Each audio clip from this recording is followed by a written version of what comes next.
Welcome to another episode of Unscripted and Unchained. I am DM Bloodworth, and today's episode, I'm going to be spending some time looking at character generation in Twilight 2000 First Edition. So in my last video, I was, basically went through the player's manual, kind of an overview of it. So not any real in-depth. I pointed out a few things that I thought were, kind of unique about the game. And today what I wanted to do was go through at least the beginning portion of, figuring out your character's basic attributes.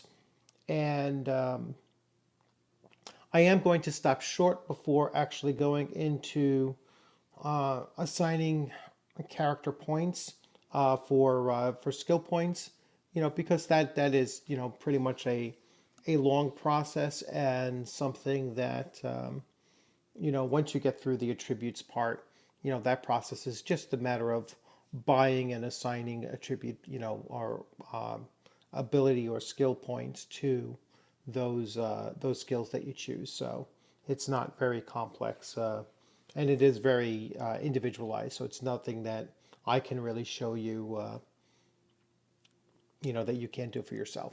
So I'm going to go ahead and take a look at the character generation sheet, and I'm going to switch views here for you so you can see what I'm doing as I go through it.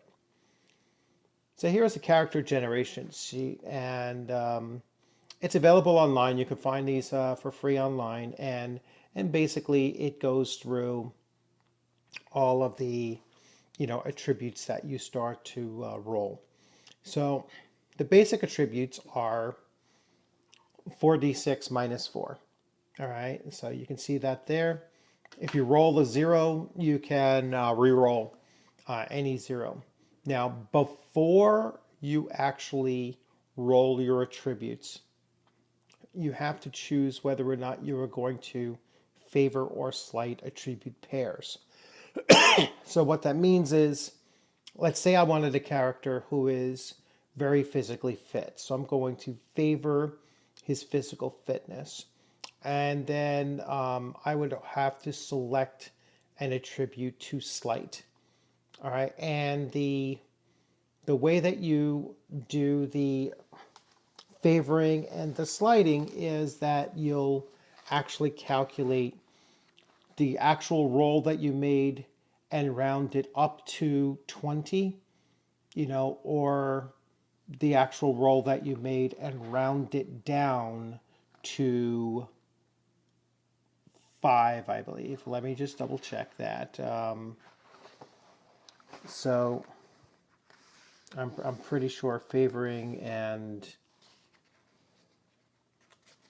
they go through the attributes. Favoring attributes before a player rolls any attribute, he may decide to favor one or more of them. A player may favor up to 3 attributes, but for each attribute favored, he must slight another. A favored attribute is adjusted upwards to halfway between the actual result of the attribute die roll and a 20. All right, a slighted attribute is adjusted downward to halfway between the actual result of the die roll and 0. Also not 5, but 0. All right, and then all fractions are rounded up. So just to keep it very simple, I am going to, I'm not going to favor or, slight any attributes. The second thing I'm going to do, just to keep it, fairly simple, is the rules do not say whether you assign, you roll your 4d6, 6 times, and then you can assign it where you want to, or you do it as it happens. So you fill them in order. So the rule book doesn't say anything about that. Your GM would be the person that would determine which kind of system you use. So I'm just going to roll, and we'll see what we end up with, and we'll see if we could start to think about the type of character this military person might end up being. So I'm going to roll my my 4d6. And as you can see, I rolled a 6, a 9. So that's going to end up being a 5. All right, so it's a fairly low roll. So, and we're going to put it right here. So his fitness is a 5, so he's not very fit. His next roll, rolling terrible here. His next roll is a 5, 6, 7, minus 4, so that's a 3. So his agility is a 3. His next roll, I'm going to take out the 4, is a 10. So his constitution is a 10. His next roll is once again fairly low. 8, 9, 10 minus 4 is a 6. So his stature is a 6.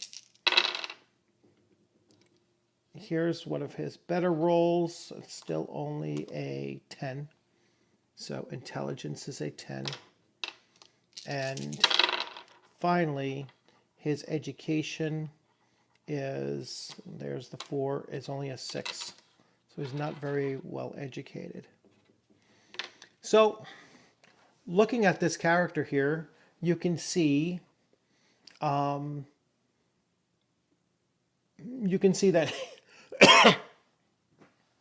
it's not a very powerful character at all. All right. He's of average constitution, average intelligence. Everything else is below average. All right. And so this character is going to struggle, which is not necessarily a bad thing from a role-playing perspective.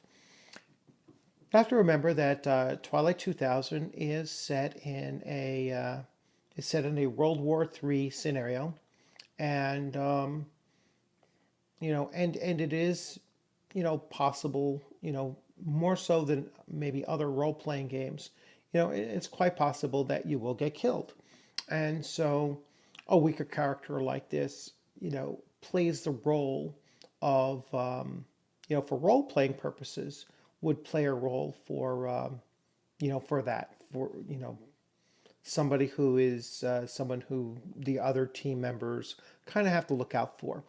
All right, so we're going to keep this going, right? And I have to total up these numbers, and we'll see what we end up with. So let me just make sure my calculator is working right. So we have a 5, a 3, a 10, a 5, a 3, a 10, a 6. What did I do? How did that not happen? 5 plus 3 plus 10 plus 6 plus 10 plus 6. My total is 40. So I'm going to write that in here. All right, so now his strength is determined by fitness plus stature divided by 2. So his fitness is a 5, his stature is a 6, that's an 11, divided by 2, which would be a 5.5. So basically his strength is a 6. His hit capacity, so I'm here now. His head hit capacity is constitution. So his constitution is a 10. So his head hit capacity is a 10. His chest is strength plus constitution plus stature. So that's going to be, his strength is a 6 plus 10. That's a 16. Plus his stature is a 6. So that's going to be a 22. All others is strength, constitution plus stature. So all others is going to be a 16. All right, so head can take up to 10 points of damage. Chest can take 22 points of damage. Other parts, arms and legs, are 16 points of damage. His throwing range is 2 times strength. So his strength is a 6, so his throwing range is going to be a 12. Now these are using European measures, so 12 is actually 12 meters. His weight, 4 times stature, so that's 24. All right, plus 40. So 24 plus 40 is 64. That's not 64 pounds. All right, that is 64 kilos. So you basically do times, no, not times 22. 64 times 2.2 equals, so he's 140, so basically 141 pounds. So that's 141 pounds. His load is 2 times strength plus constitution. So that's, his strength is a 6, so that's a 12 plus 10 is 22. Again, 22 kilos. So 22 times 2.2 equals about 48 pounds of load, which means, you know, carrying weight. It's not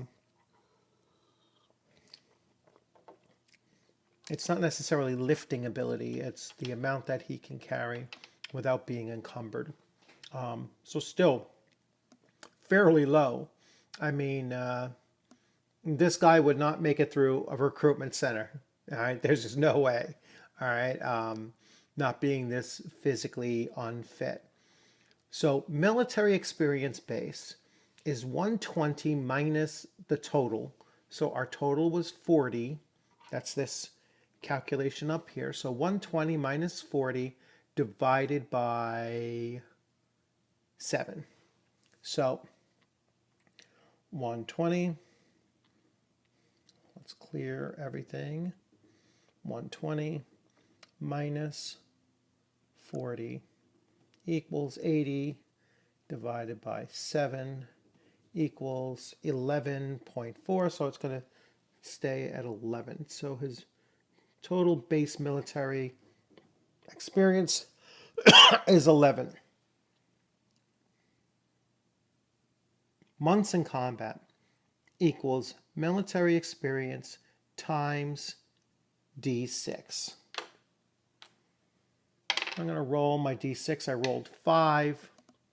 So his total military experience is going to be, or time in combat is going to be 5 times 11. So that's going to be 55. 55. Wow, that's an awful long time. That's technically, I believe that's going to end up being like 55 months in combat.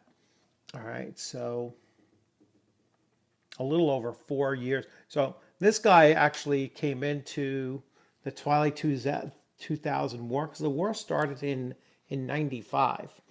And, you know, so if he's in this war for 55 months, he's going to be, you know, he's going to be quite, you know, along the way. And he also rolled a 5 in rads. So during that time, he has about 55 rads as well. Coolness under fire equals 10 minus D6 divided by 5. All right, so let's just work this out. So it's 10 plus 5, minus 5, so 5, minus his time in service divided by 10. Time in service divided by 10 is basically a 5.5 or a 6. So his coolness under fire is going to be a 1.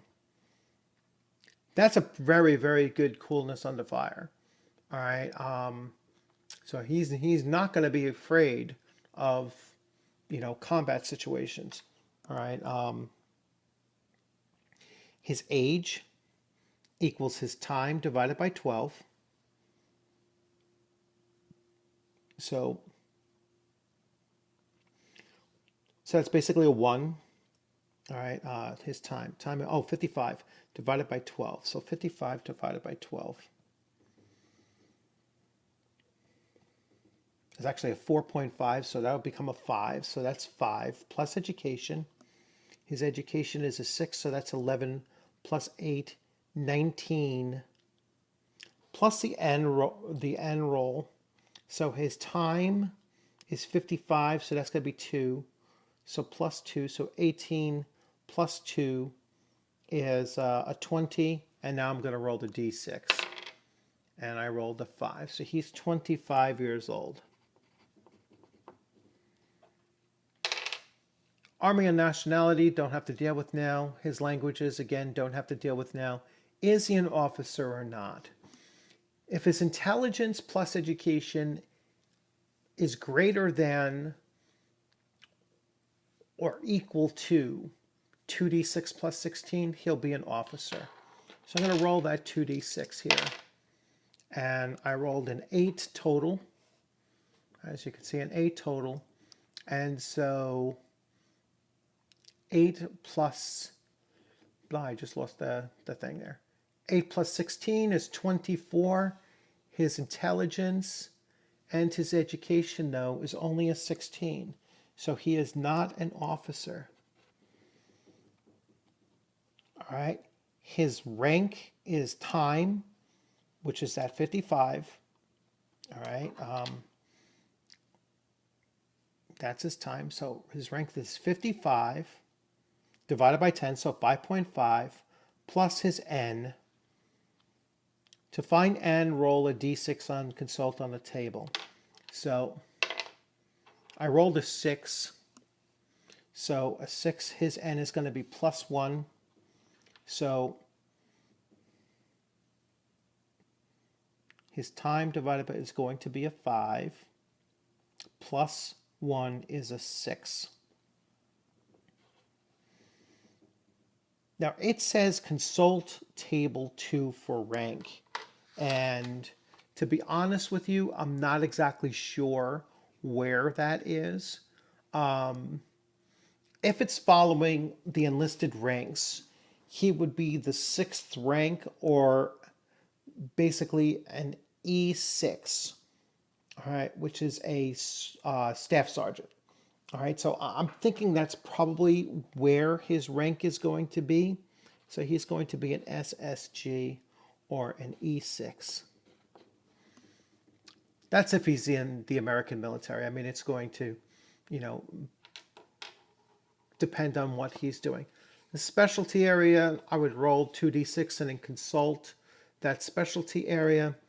And we'll actually take a look at the rule book and see kind of where that's going to come out on. So consulting with the book, we look for specialty areas, and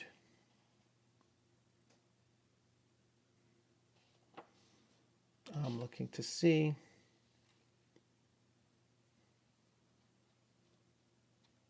branch of service and specialty is page 7.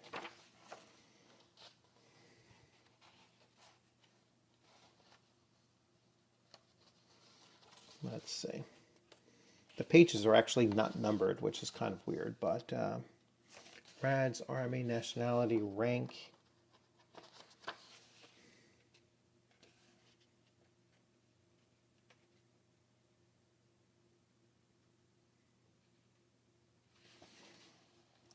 All right, so service branch and specialty.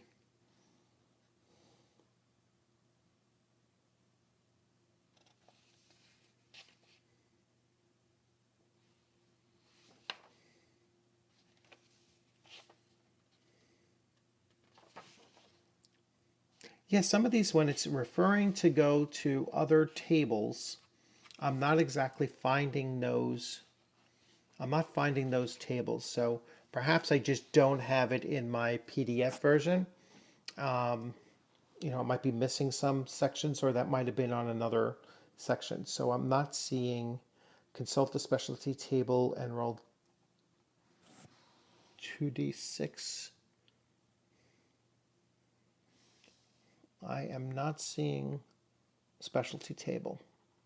So we're going to move on over to here now. So To determine the number of skill points that you have, you're going to use his MEB times 40, and that will give you a number of points. So his MEB, we come back over here, and you can see his military base is 11. All right, so that's his military base. So 11 times 40. All right, so that's going to be 440. His education times 20. His education is 6 times 20 is going to be 120. His background is 300. So he's going to have these points to now spend within his skill areas. And now he starts off at a base of 20. It's 20% chance of succeeding. So once he starts spending these points into these particular areas, you can see that he's obviously getting the most point spending from his fairly long military. His combat time in service is very long. I mean, to have 55 months in combat is what is generating a lot of his military experience here. His education, on the other hand, is fairly low. So he's got a less than average education, and the back actually I didn't put the full 300. So once we filled in these skill areas, you'd start to see these skill levels. You'd start to see that depending on where he's going, this is wheeled vehicle. That's WV, so you can make them fairly high. You can see that one starts at 40 as well. So there's a number of skill areas, and he can start putting these points into them, and it's on a point buy system. So the higher you go, the more expensive they become and such. So your character, is not going to have excessively high levels of chance to be successful in skills at the very beginning. That'll come along the way. All right, so his body combat damage coming down here is strength plus stature times the BC divided by 200. All right, so his BC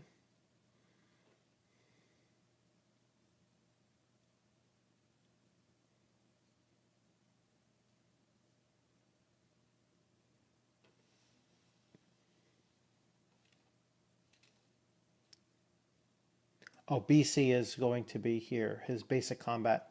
All right, so we haven't determined that yet. So that's going to come down here. So his strength, and so we have some fleshing out to do here with the system. And I had to find some tables, to see exactly what they're talking about. If not here, then I'll find them in the in the full version of the PDF that I have. So basically just you looking at a possibly an incomplete PDF and not having all of the character generation section.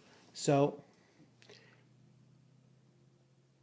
for the most part, I want you to see, and what I hope that you get from this, because this is a character that I will play, you don't necessarily have to have a phenomenally powerful character in order to have fun with that character, and in order to really challenge your ability to role play a character that is less ideal than you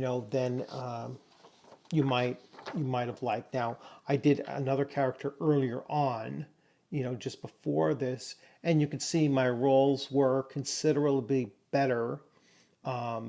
Still not favoring or slighting, and this was rolled up going straight down the line as well. So there's something to be said for doing it that way. I know some GMs might tell you, listen, you're free to move your skill points around and put them where where you'd rather have those attributes. So in this case, like I would take the 15 out of education, and might want to put it into the character's overall fitness, and put that 11 down into, education or intelligence, or, I would certainly upgrade the constitution, maybe swap that out with the intelligence, or certainly, the other 11 I would put in there if I wanted to make them more athletic, but this is still not creating a superhuman. I mean, these ability scores, I'm not quite sure what the average is with a 4d6 minus 4. But I'm going to assume that it's probably somewhere around a 9 or a 10.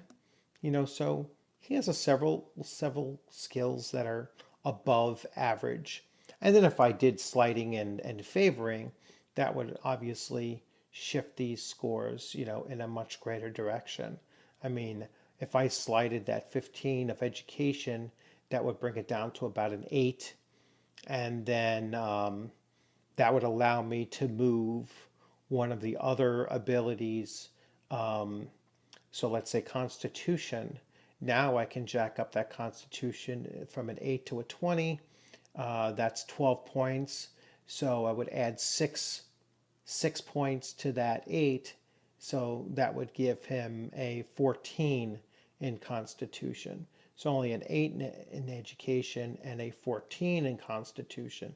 It's going to make a much different kind of a character than if I just stuck with the roles that I did here. So again, that's a discussion that you have with your GM and see exactly how he or she wants you to, wants you to handle character generation and the basic rolling and such. And while I have you here, we will just take a real quick look at the character sheet. So here is the character sheet, and the character sheet here obviously has the character name, age, specialty, weight, his branch or her branch, nationality, then strength, agility, constitution, stature, intelligence, and education.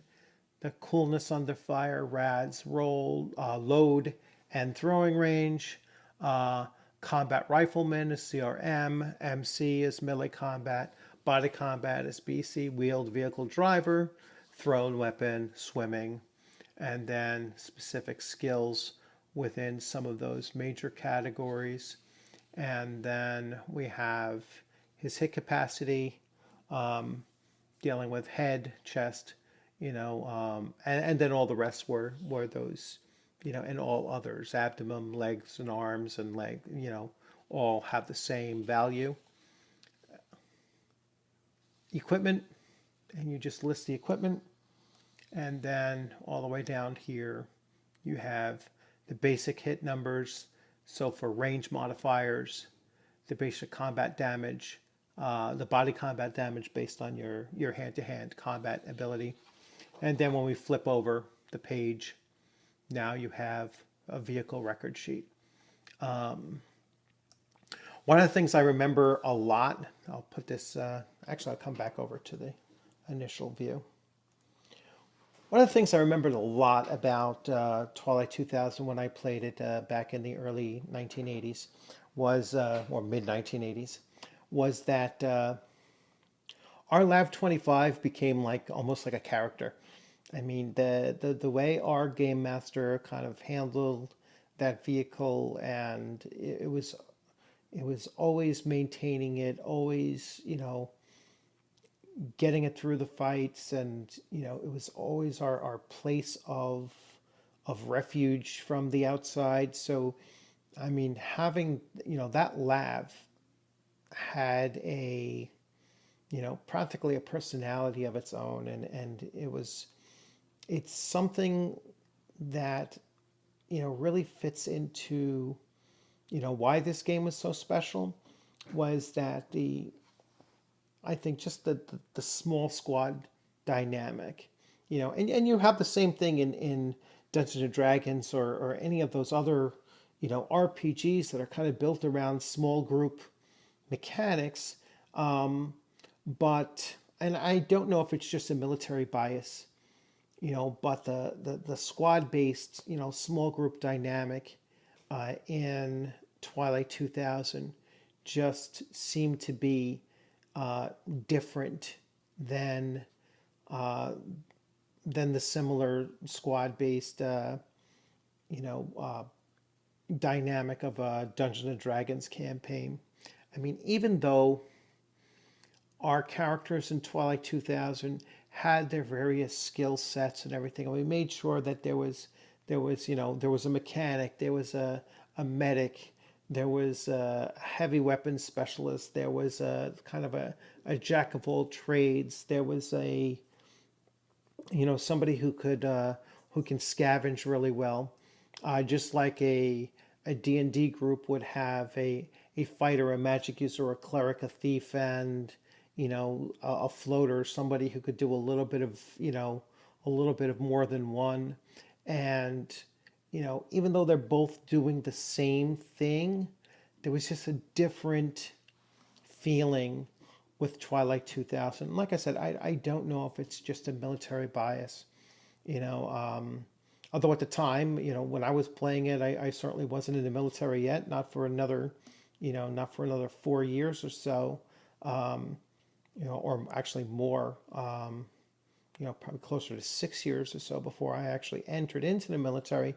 But looking back on it, having spent 8 years in the military and looking back at this game and reminiscing about the play experience, I can see, how really authentic this game was in creating that kind of an atmosphere and that kind of a cohesion amongst the players and how our characters interacted with each other. So, excuse me. I hope you enjoyed this video. If you did enjoy it, please give it a thumbs up. If you haven't subscribed yet, I welcome you to subscribe and certainly leave comments. Comments are always useful. I always respond to comments. Your comments can tell me what what I'm could be doing better. Your comments more specifically to this video could tell me where I'll find some of those tables that I couldn't find while recording this. And also what you would like to see in the future. I try to respond to to my viewers' requests as far as, hey, this is a cool game to take a look at, or hey, can you do a video on Twilight 2000 Second Edition, which I don't have, but I'd be willing to take a look at it, especially if I can get my hands on a copy of it for fairly cheap, and or if there's another game that's related to Twilight 2000, that's very similar to it. I know there's a 1991 Twilight 2000 video game, and I don't know what system. I think it plays on the computer, but I'm not exactly sure if there's. I don't like using emulators, so if it's an emulator-based, game, then I won't use it.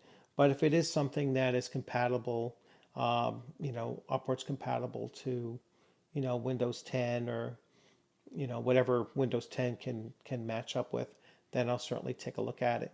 So in the meantime, enjoy your weekend, and I look forward to seeing you on the gaming screen sometime in the very near future. Have a good day.